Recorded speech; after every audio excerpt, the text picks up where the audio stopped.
Let us consider the question.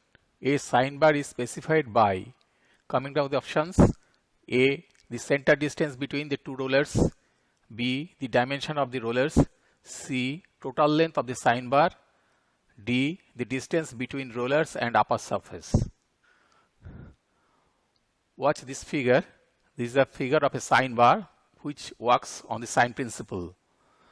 Here, this A and B, these two are identical rollers, that is of same dimension.